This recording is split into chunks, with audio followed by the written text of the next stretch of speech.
campanha para a manutenção do nosso grupo. Participe acessando nosso site.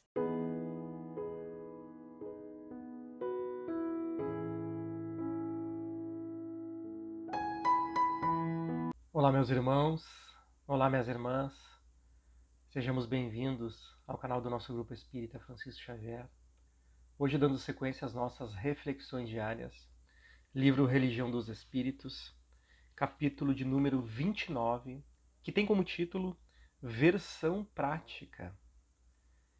É uma reunião pública de 24 de abril de 1959 e a questão estudada é a questão número 627 do Livro dos Espíritos. Nós vamos dar uma olhadinha no Livro dos Espíritos para entender o contexto desse texto de Emmanuel no livro Religião dos Espíritos.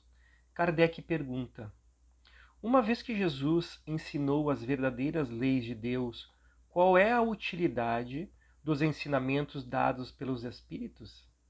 Eles poderão ensinar alguma coisa além do que Jesus ensinou? E a resposta: os ensinamentos de Jesus eram figurados e na forma de parábolas, porque ele falava de acordo com a época e com os lugares por onde passava. Hoje, é preciso que a verdade seja entendida por todos. É preciso explicar e desenvolver as leis de Deus, uma vez que são poucos os que as compreendem, e menos ainda os que as praticam.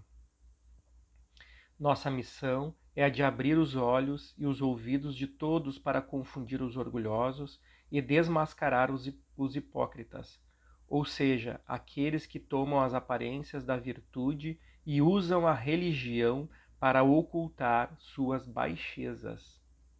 Os falsos profetas, meus irmãos. O ensinamento dos Espíritos deve ser claro e sem equívocos, a fim de que ninguém possa alegar ignorância, e todos possam julgar e apreciar o que foi ensinado, utilizando a sua própria razão. Nós estamos encarregados de preparar o reino do bem anunciado por Jesus, impedindo que cada um interprete a lei de Deus ao sabor de suas paixões, ou deturpe o sentido de uma lei toda de amor e toda de caridade.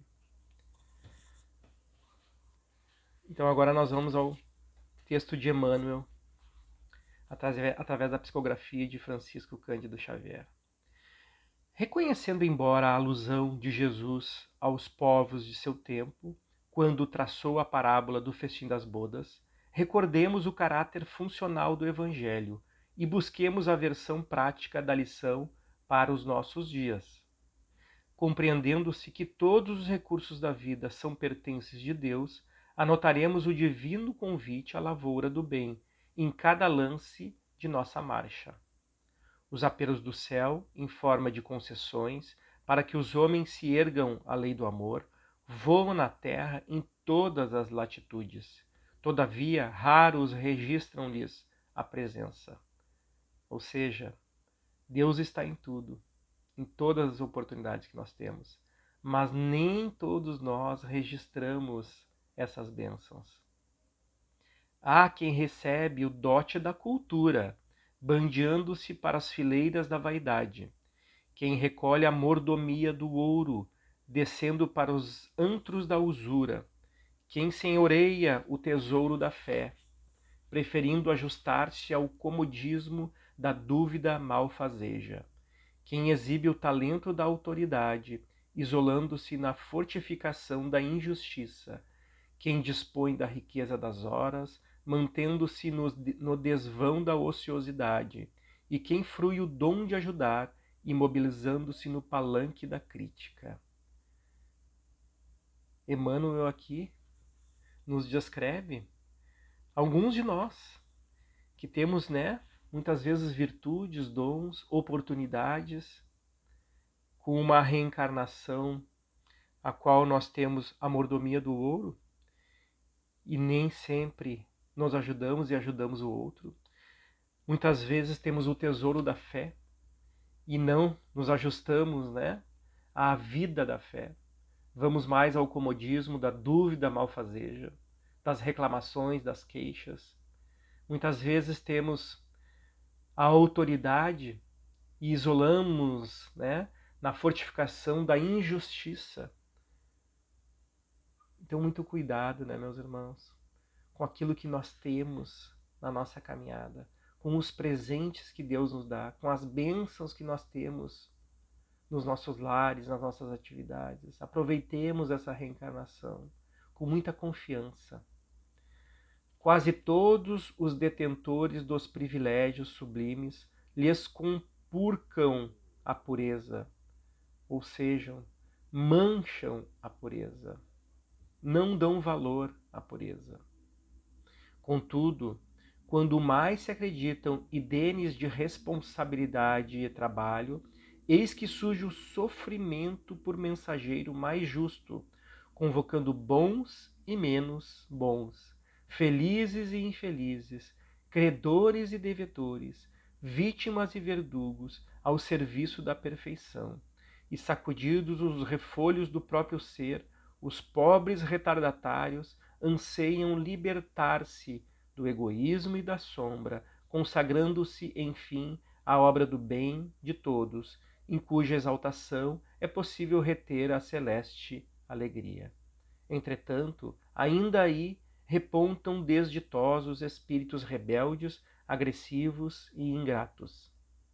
Para eles, porém, a vida nessa fase reserva tão somente a cessação do ensejo de avanço e reajuste, porquanto, jugulados pela própria loucura, são forçados na treva a esperar que o futuro lhes oferte ao caminho o tempo expiatório em cárceres de dor. Desse modo, se a luta vos concita a servir para o reino de Deus com a aflição, presidindo os vossos novos passos, tende na paciência a companheira firme, a fim de que a humildade, por excelsa coroa, vos guarde o coração na beleza e na alvura da caridade, em Cristo, que vos fará vestir a túnica da paz no banquete da luz. Emmanuel nos convida à paciência. A paciência porque se nos equivocamos no passado e agora temos respostas desses equívocos, a qual nos comprometemos conosco e com muitos irmãos, que nos desviamos juntos dessa caminhada, tenhamos agora tolerância, paciência. Tenhamos agora, meus irmãos, lucidez de entender que estamos todos aprendendo uns com os outros. Travamos lutas incessantes no passado. Hoje nós queremos paz. Hoje, através dessa doutrina que amplia a nossa visão, nós queremos agora tranquilidade e serenidade para aprender, não para descansarmos, para trabalharmos incessantemente, porque nós temos uma vontade íntima de nos desvencilhar desse orgulho e dessa vaidade, nos desvencilhar das falsas ideias que muitas vezes nos levaram a derrotas espirituais, meus irmãos. Que Jesus nos abençoe nessa caminhada, que Jesus consiga nos manter unidos pelos nossos pensamentos, pelas nossas vibrações, que nos afastemos daqueles pensamentos que muitas vezes querem nos tirar do nosso sossego espiritual. Sigamos firmes nesse convite que Emmanuel nos faz e que Jesus nos faz há séculos. Muito obrigado, fiquem com Deus, fiquem em paz, até o nosso próximo encontro. Campanha para a manutenção do nosso grupo. Participe acessando nosso site